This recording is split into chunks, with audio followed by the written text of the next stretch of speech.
धनतेरस के दिन क्या खरीदना चाहिए और क्या नहीं खरीदना चाहिए, किन किन बातों का ध्यान रखना है, चलिए आज हम इसी के बारे में बात करते हैं। तो हेलो दोस्तों, कैसे हैं आप लोग।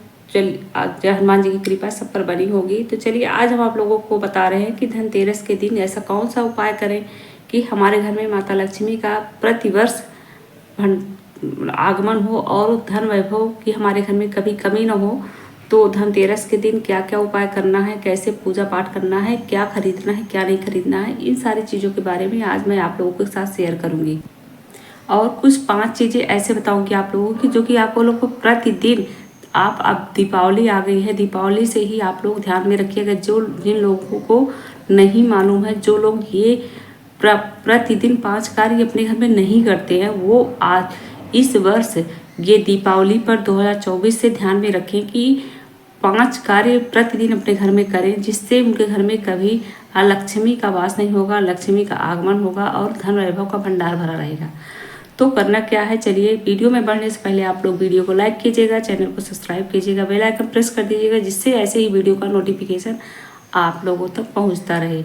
और कमेंट में जय माता रानी, जय हनुमान जी महाराज, जय श्री राम लिखना मत भूलिएगा, क्योंकि ये माता रानी का 5 दिन तक मतलब कि दीपावली रहेगी। आप लोगों को ध्यान में रखना है कि 5 दिन तक घर में किसी भी तरह का कलह क्लेश, लड़ाई झगड़ा, किसी का अपमान करना, बच्चों को मारपीट करना, कुछ भी आपके घर में नहीं होना चाहिए।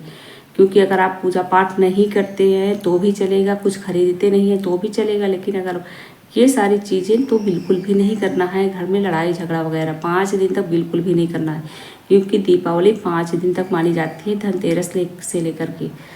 तो चलिए हम आप लोगों को बता दे रहे हैं कि प्रतिदिन वाला पहले कि आप लोग ये ज़रूर अपनाइएगा धनतेरस के दिन से, कि जो लोग नहीं करते हैं वो ज़रूर अपने जीवन में ये 5 कार्य उतार लें कि हमें ये प्रतिदिन अपने जीवन में उसको रख लीजिए कि करना ही करना है।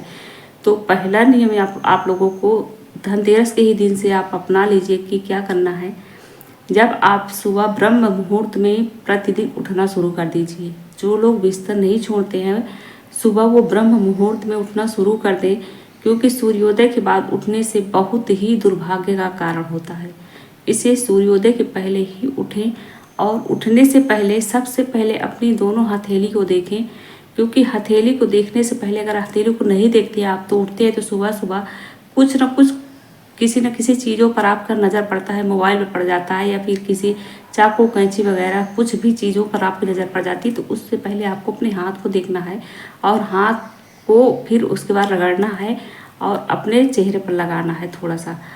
तो इसलिए और उसके बाद तब आप नीचे पैर रखिए, धरती माता को प्रणाम करिए, क्योंकि धरती माता हम लोगों का इतना बोझ संभालती हैं। धरती माता को प्रणाम करके तब आप आगे का अपना जो भी कार्य है वो करें। और जो 1 लोटा 1 गिलास आपका रात का भरा हुआ पानी है, उसको लेकर के आप अपने मेन गेट पर ज़रूर उसका छिड़काव करें। ये कार्य करना मत भूलिएगा। उसको जो जल है उसको गेट पे छिड़किए।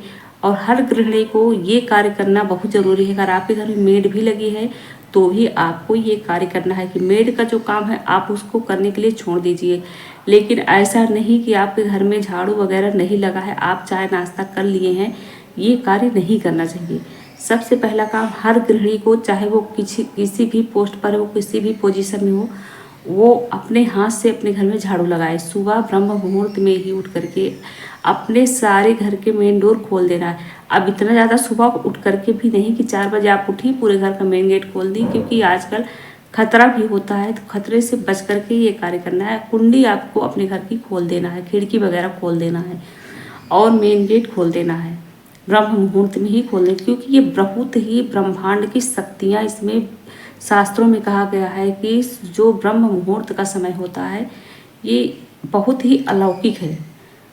उस टाइम पर अगर आप प्रतिदिन, आपको 4 से 5 दिन, 10 दिन, 15 दिन लगेगी, ये कार्य अगर आप अपने जीवन में उतार लेती हैं, जो भी गृहिणी उतार लेती है उसको ज़िंदगी में कभी दुखों का सामना नहीं करना पड़ेगा। इस बात की मैं गारंटी लेती हूँ। आप लोग करके देखिए। बस ब्रह्म मुहूर्त में उठना शुरू कर दीजिए और इन 5 कार्यों को करना शुरू कर दीजिए। आप देखेंगे, क्योंकि शास्त्रों में भी वर्णन है कि अगर घर की गृहिणी को कभी भी मेड आपके घर में लगी है तो उसको दूध का बर्तन कभी नहीं देना चाहिए। खुद से ही धुलना चाहिए, दूध का बर्तन खुद ही छूना चाहिए और मेड को नहीं देना चाहिए। उसके साथ झाड़ू भी घर की गृहिणी को ही छूना है। वो थोड़ा सा मेन गेट पर आप झाड़ू लगा दीजिए, उसके बाद आपके घर का सारा झाड़ू पोछा जो मेड है वो आकर करेगी।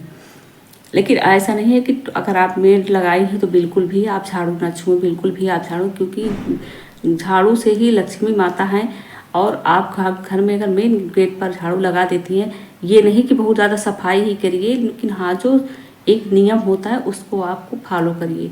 और जो लोग अपने से ही झाड़ू पोछा करती है वो पूरे घर में झाड़ू सुबह लगा लें, सूर्योदय के पहले घर में झाड़ू वगैरह लगा लें, फिर उसके बाद आप चाय नाश्ता करिए। इस तरह की चीज़ें अगर आप अपने जीवन में उतार लेती हैं तो 100% आप देखेंगे कि आपके जीवन में कितने बदलाव आएंगे। आप लोग खुद ही एहसास करेंगी कि कितना हमारे जीवन में बदलाव आया है। बस यही 5 कार्य अपने जीवन में उतार लीजिए कि सुबह उठ करके क्या करना है। आपका दिन अच्छा जाएगा, आपके घर में पॉजिटिविटी हो आएगी और कभी नेगेटिव चीज़ें आपके घर में वास नहीं करेगी।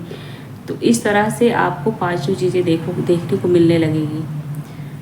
तो चलिए आप लोगों को बता दे रहे हैं धनतेरस के दिन भी क्या करना है। सुबह में ब्रह्म मुहूर्त में उठ करके घर में जल का छिड़काव घर मेन गेट पर कर देना है, झाड़ू वगैरह लगा लेना है। क्योंकि अभी तो नवरात्रि था तो लोग अपने अपने घर में बहुत ज़्यादा सफाई किए ही हैं। ज़्यादा बहुत ज़्यादा नहीं दिक्कतें झेलना है कि बहुत इतना ज़्यादा सफाई करिए, इतना करिए कि कल को बीमार हो जाइए। उसके बाद फिर जितना लक्ष्मी आएंगी नहीं उतना लक्ष्मी जाने भी लगेंगी। तो इसलिए अब घर की सफाई तो नवरात्रि में ही हो जाती है। और दीपावली पर जो कुछ भी है घर का कचरा वगैरह निकाल कर फेंक दीजिए। उसके बाद आप लोग ध्यान में रखिएगा कि धन्वंतरी भगवान की पूजा करना है, क्योंकि वो समुद्र मंथन के समय उत्पन्न हुए थे। तो इस दिन तो बर्तन जरूर खरीदना है। धनतेरस के दिन कोई भी बर्तन आप खरीदना है, सोना चांदी जो भी आप खरीद सकते हैं, ये सारी चीज़ें धनतेरस के दिन खरीदना है।